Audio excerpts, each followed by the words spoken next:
Hi అండి. అందరికీ నమస్కారం. ఈరోజైతే మేము మా ఫామ్‌లో బ్యాంబో చికెన్ అయితే తయారు చేస్తున్నాము. అదేనండి. ఎదురు బొంగులో చికెన్ వేసి కాలుస్తారు కదా! అదనమాట. ఎందుకంటే ఒకసారి మేము అరడిమిల్లినప్పుడు తిన్నాము. అసలు టేస్ట్ అయితే అస్సలు బాలేదు.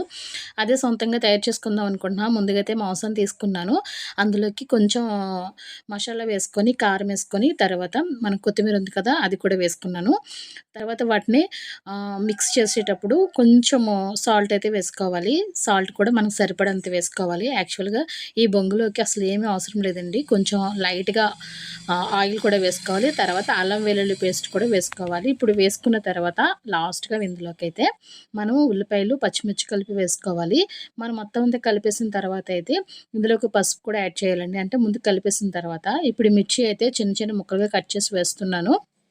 ఇప్పుడు దీన్ని నేను మొత్తం అంతా మిక్స్ అయ్యేలా కలుపుతాననమాట. యాక్చువల్‌గా మాకు మారేడుమిల్లి చాలా దగ్గర. అయితే మొన్న మేము వెళ్ళినప్పుడు జస్ట్ తిన్నాము. అయితే అస్సలు నచ్చలేదు నాకు. అందుకని నేను ఈరోజు ట్రై చేస్తున్నాను అనమాట. ఇప్పుడు కొంచెం పసుపైతే ఏస్తున్నా. పసుపైతే వేసేసి మొత్తం కలిపేస్తున్నా అనమాట. కొంతసేపు కలిపిన తర్వాత అట్లా ఉంచాలి. ఎందుకంటే ముక్కకంతా పట్టాలి కదా! ఉప్పు, కారముని.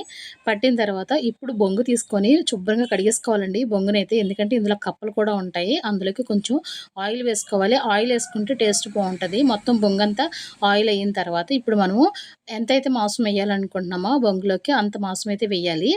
అస్తమాను బొంగు, బొంగు అంటున్నానని ఏమనుకోకండి. ఎందుకంటే ఎదురు బొంగుని బొంగే అంటారు. బ్యాంబో అనమాట. ఇప్పుడు చికెన్ అంతా వేసేసిన తర్వాత నేనైతే టేకాకునైతే పైన పెట్టాననమాట.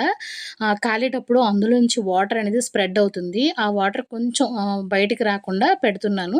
ఇప్పుడు మనము ఆ బ్యాంబోని కాల్చుకోవడానికైతే ఇలా పొయ్యయితే ఏర్పాటు చేశాను. నేను తీసుకున్న మాంసానికి 2 బొంగులైతే సరిపోయినాయండి. ఇప్పుడు ఈ రెండాట్లకి అలాగా టేకాకు పెట్టేసి నిప్పుల మీదైతే పెట్టాను. మినిమమ్ ఒక 1 అవర్ అయితే అది కాలాలి.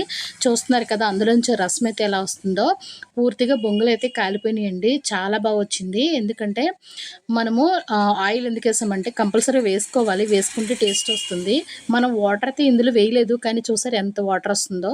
కానీ చాలా చాలా టేస్టీగా వచ్చిందండి. ఎందుకంటే మనం సొంతంగా తయారు చేసుకుంటాం కాబట్టి మనకన్నీ తెలుసు ఇంగ్రీడియెంట్స్ ఏమేసుకుంటే బావుంటదో. అవన్నీ వేసిన తర్వాత ఉడికింది కదా! చాలా చాలా బావుంది. ఇప్పుడు మేమైతే చక్కగా కూర్చొని ఫామ్ దగ్గర కూర్చొని ఇలా ప్లేట్లు ఎట్టుకొని అలాగే డ్రింక్ కూడా తీసుకొచ్చాము. థమ్స్ అప్ డ్రింక్ అనమాట. థమ్స్ అప్ డ్రింక్‌తో చికెన్ తింటుంటే చాలా చాలా బావుందండి. మా వాళ్ళందరూ తింటున్నాను. వీడియో నేను తీస్తున్నా. చికెన్ అయితే చాలా నచ్చింది. మరి మీరు కూడా ట్రై చేయండి ఒకసారి. ఎవరైనా మారేడుమిల్లి తిన్నప్పుడు నచ్చకపోతే ట్రై చేయండి. నచ్చితే నో ప్రాబ్లమ్. నాకైతే చాలా చాలా నచ్చింది. నచ్చితే లైక్ అండ్ సబ్స్క్రైబ్.